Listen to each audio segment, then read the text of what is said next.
I'm Ritu, and today we have a very special person with us, Mr. Dushyant Savadia. He's a program director with the Art of Living Foundation. Before we ask Dushyant about his beautiful experiences, let's ask him how was his life before he joined Art of Living. Thank you, Rituji, for inviting me here. My life before the Art of Living. Before I joined the Art of Living, I used to be an alcoholic, and I used to be a chain smoker as well. I still remember I used to drink almost 1 liter of rum every night, and almost smoke 30 to 40 cigarettes every day as well. And also, other than that, my personality was quite different. I would say I was very aggressive, very short-tempered, and it was,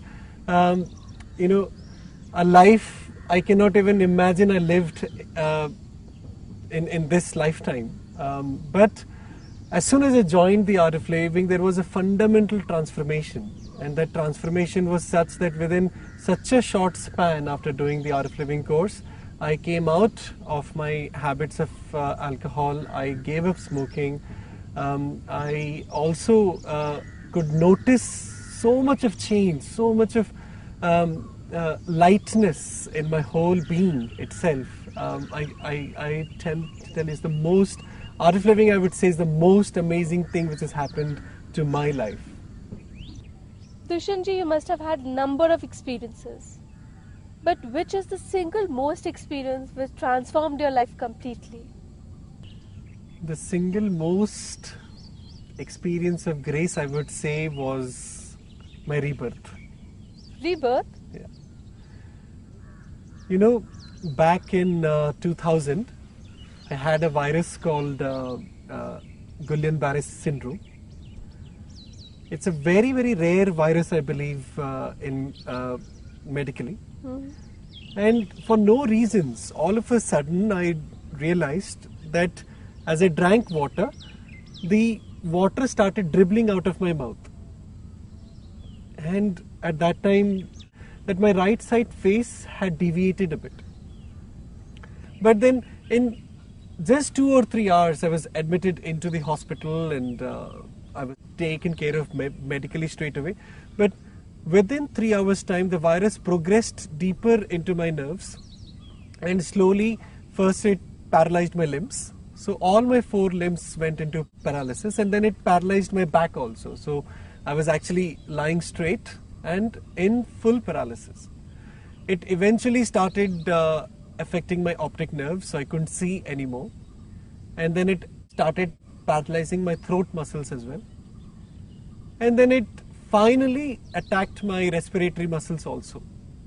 And it so happened that they went and gave her a big hug, saying that, we've done all that we could do, and it is now up to God.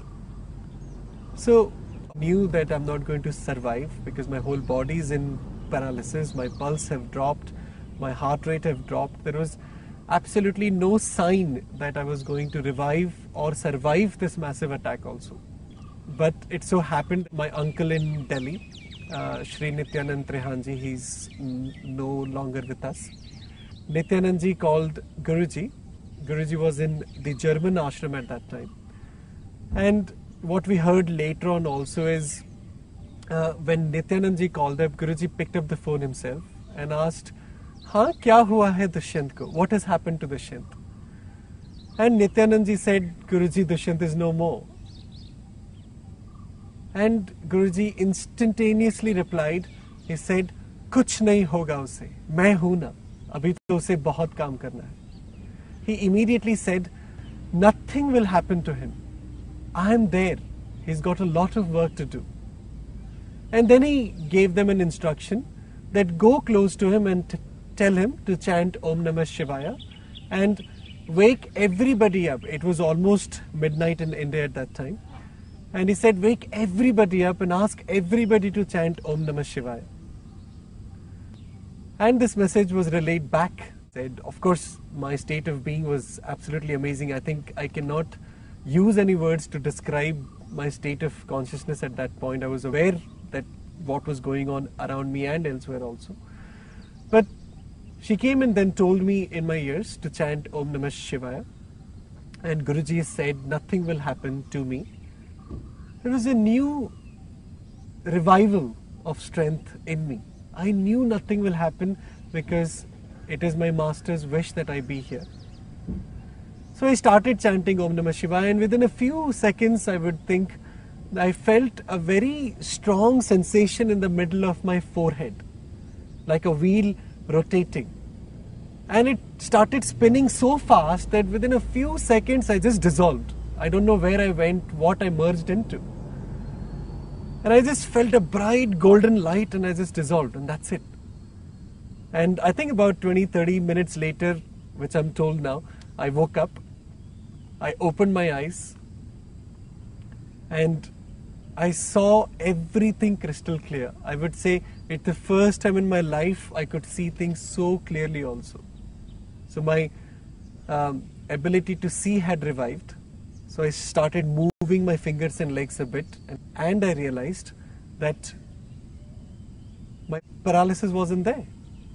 And if you can imagine, a person fully in paralysis with Guillain-Barré syndrome, lying down on the bed, suddenly sits up. It was an absolutely shocking visual for all the doctors that time. They just couldn't believe what was going on. How can a person in total paralysis, just in 20-30 minutes on a ventilator for all this time, suddenly all the pulse is back, oxygen saturation is back, the heartbeats are back, everything seems normal. And to their absolute astonishment, I sit up.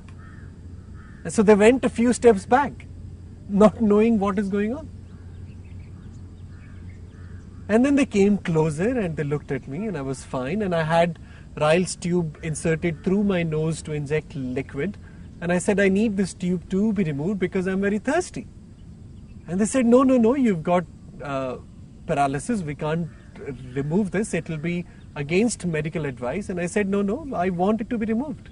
He signed a consent to agree to remove the Ryle's tube, and the Ryle's tube was removed, and I drank a whole glass of water.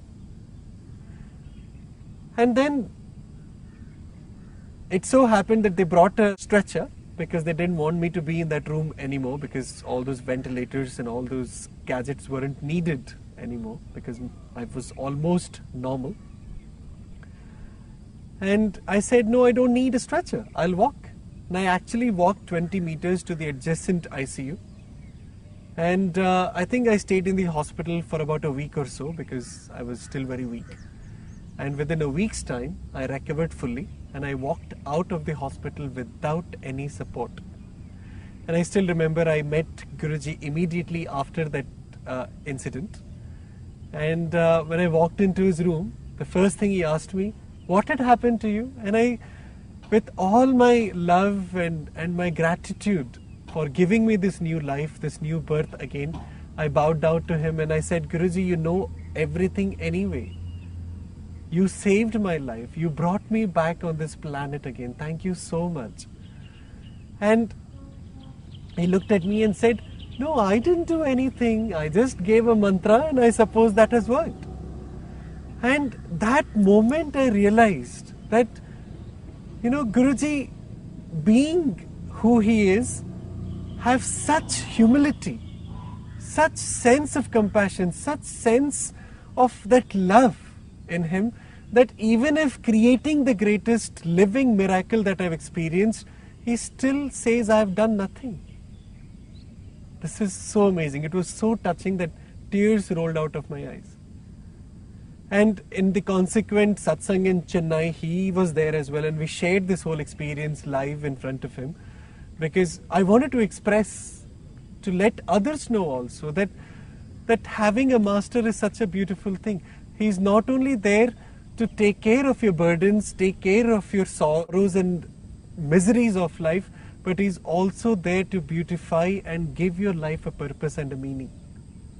And as a result of this, I wanted to just share this experience. It was too big an experience for me not to speak about it.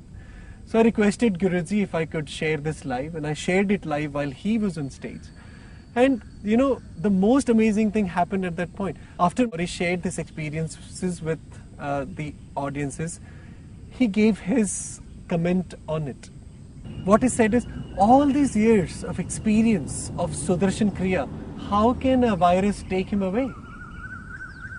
That point I realized that the Sudarshan Kriya technique which Guruji has given to this planet is just not a technique. To me now, it is one of the most powerful way of protecting life, conserving life as long as we have the life. And second thing he said is, it is not I who created the miracle. It is the one-pointedness, it is the devotion in him which made the miracle to happen. Thank you.